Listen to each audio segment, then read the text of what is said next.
Hey YouTube, this is Steve from Average Joe's Fantasy Football, and we've got your Week 11 waiver wire video, and this is a big one. I've got a lot of players to talk about. You've got obviously continuous use of bye weeks. You've got a lot of injuries that have happened this past weekend, and a couple players that have really started to shine and really perform in their new offenses. So I wanted to make sure we talk about all of those. Now, the first guy I want to talk about is Deshaun Watson. He is obviously currently suspended. He's got 2 more weeks left until he is back. He's available in 63% of most leagues, which is understandable. But if you're able to stash him, or you maybe have already been stashing him, he's a good one to grab.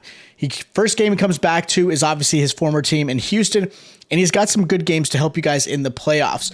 So again, he's definitely somebody I'm considering grabbing in the next week or two, or even this week, just to have a good quarterback. It may take a little bit for him to kind of get situated in that offense, because he's obviously been away from the facility, but I do like him as a possible waiver wire to pick up. Now, that's it for the quarterback position. There's other quarterbacks you could probably consider. Jared Goff, maybe a Russell Wilson again, Trevor Lawrence, a couple players that you may want to consider, but he's really the big one I wanted to mention. Now, as far as running backs, the first guy I have is Rachaad White. He's going into a bye week this week, so he's not going to bring a lot of value, but he is available in 66% of most leagues. White really has slowly gained traction in that backfield. He had 105 yards this past weekend, and he mostly took over after, obviously, Fournette got hurt. He's been dealing with a hip pointer. But even before the injury, the backfield really started to be led by Rachaad. The bye helps Fournette. I think it's going to help him, obviously, with the injury, so we'll see how that plays out. But if Fournette is continued to be bothered by that hip pointer, White's value absolutely increases and will be the starting running back for the Tampa Bay Buccaneers, which really, especially in a PPR edition, is going to be a big value for you. Another running back I like this pickup is going to be Jaylen Warren versus the Bengals. He's available in 73% of most leagues. Warren had 10 points or more in the last 2 weeks. He's an absolute handcuff to anybody who's got Najee Harris, but he's also a nice running back to grab, especially in those deep leagues. Maybe you're in a 12, 14-man league. Maybe you got a lot of roster spots. He's had 3 receptions per game in the last 2 games as well, and he's continued to grow and show what his capability is, getting more and more touches and more shares. Another running back you may want to consider is Elijah Mitchell for the 49ers. Going against the Cardinals this week, he's available in 42% of most leagues. Elijah Mitchell obviously came back from IR. He is clearly the backup to Christian McCaffrey, but the 49ers run the ball a lot, and they tend to utilize whoever tends to be the hot hand. Right now, especially in deeper leagues, he's a must grab, but he's a handcuff you should have to Christian McCaffrey. And in the Sunday night game, he had 89 rushing yards in his first game back. He looked smoother. He ran the one cut gap so much smoother than Christian McCaffrey. He knows his offense a little bit better. And again, I wouldn't be surprised he's getting 10 to 15 touches with Christian McCaffrey back there as well. There's a lot of weapons for this 49ers team, and they're going to try to utilize every single one of them. So Mitchell is a good deep stash. He's also somebody you might want to handcuff to Christian McCaffrey. The last guy I want to mention is J.K. Dobbins. He's obviously currently on IR. He's expected in a week, I believe, if everything goes smooth. He's available in 44% of most leagues. Dobbins is still 1 more game removed. Again, remember, 1 more game. But he's definitely worth a stash for the playoffs. The Ravens have some of the easiest matchups against the run, and Dobbins is going to be the first crack to that running back 1 role. And Dobbins definitely will be the clear running back 1 coming back. I know Gus Edwards is still there, but Gus Edwards is still dealing with injuries. Kenyon Drake will be put to the RB2 or 3, depending on obviously where Gus is. So Dobbins definitely is a good grab if you can grab him out there. Again, 44% is not a lot, but if he is available, he's definitely someone I'm stashing right now and probably putting him in the IR spot until then. Now, as far as receivers, I've got a lot to mention here. The first guy I have is Parris Campbell versus the Eagles. He's available in 82% of most leagues. So Matt Ryan came back. Kind of came out of nowhere. A lot of people obviously weren't expecting it until realistically the news, like the day of, Matt Ryan was like, hey, we're starting you. So the new coaching staff definitely made a big change there. With that said, Campbell had a great game. He had 70 receptions, 76 yards, and a touchdown. He saw 9 targets as well. And yeah, he struggled the last 2 weeks, but when Matt Ryan was his quarterback, he was seeing targets 11. He saw 12 targets. He was starting to really do a good job with Matt Ryan, a quarterback. He's starting to become his favorite. And with Ryan benching happening and obviously injury, whatever you want to call it, Campbell stunk it up for 2 weeks. So he's definitely somebody you might want to consider, especially if Matt Ryan does hold this job and is going to be the quarterback for the rest of the season for the Colts. Campbell's definitely somebody you might want to consider. Nico Collins is another receiver I like. He's going against the Commanders this week. He's available in 87% of most leagues. Nico saw 10 targets this past weekend. He missed the previous 2 games, but he does bring a lot of value, especially with the whole Brandon Cooks drama. There's obviously a lot of, he did play, but he lost the captaincy. There's a lot of things that Brandon Cooks is kind of dealing with, trying to get out of that team. And on top of that, Houston typically plays behind. So the fact is you're going to probably see a 7 to 9 target kind of game for Nico Collins almost every single week. So I like him as a really good stash and a really good flex play. Again, especially filling bye weeks, filling injuries, whatever you might have in your roster. Another wide receiver I like is Donovan Peoples-Jones. Look, he's going against the Bills this week, which is not a great matchup. Obviously, this isn't a start and sit video, but he is available in 65% of most leagues. And DPJ has seen at least 70 yards receiving or more in the last 3 games. He's had the most targets this past week, and he has been a nice complement to Amari Cooper. His value only increases when Deshaun Watson comes back in a few weeks. So again, thinking playoffs, if you're getting to that position, he's somebody you may want to consider to have opposite of Amari Cooper and a quarterback that can actually throw the ball really well.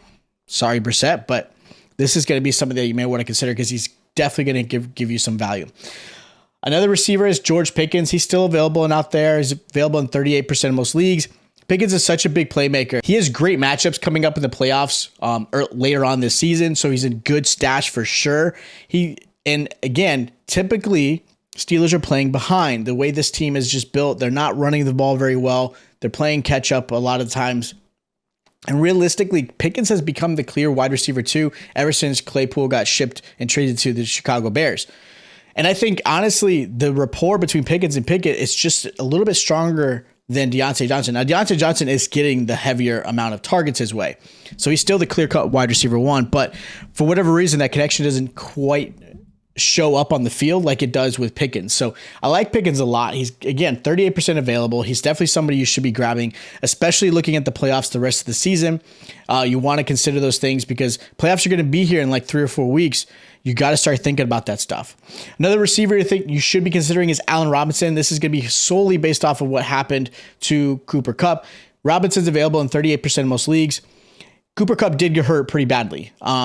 So far, we're waiting for the test to see what happens. It didn't look like it was season ending, but it could be a week or 2, maybe even 3 to 4 weeks. We'll see what happens. And so with that said, Robinson becomes the clear-cut wide receiver 1 on this team. Van Jefferson becomes wide receiver 2, which he did really well this past weekend. But it is something to keep an eye on. That's why I want to mention Allen Robinson, because he is somebody you may have to grab. Okay, so again, Cooper Kupp, we'll see how his injury goes, but definitely somebody you want to consider.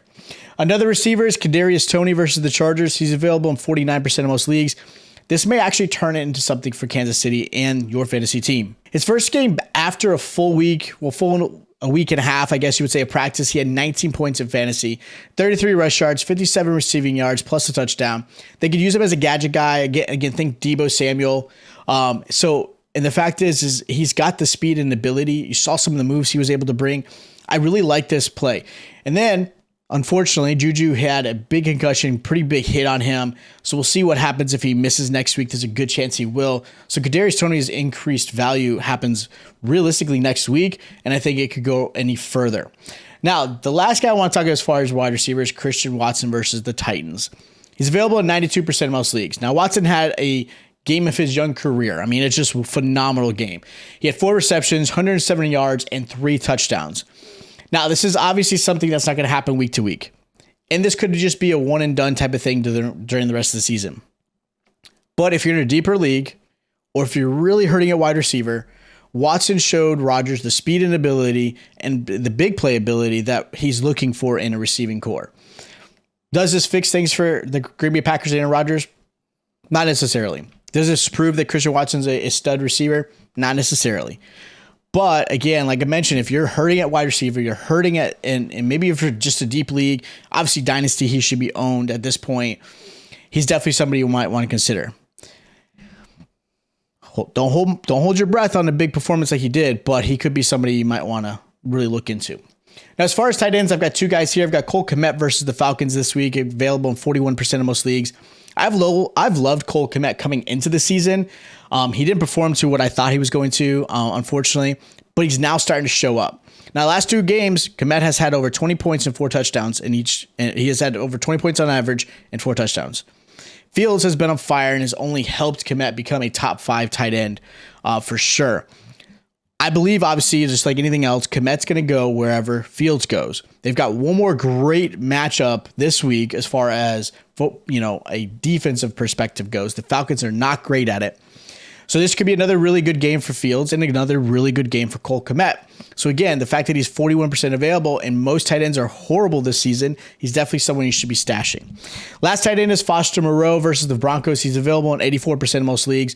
Waller's season's unfortunately been a disappointment, and now he's officially on IR. He's at least out for the next four games, which allows Moreau to really step into the tight end 1 role. Now, he's done that before with Waller being hurt and unfortunately never really shown up.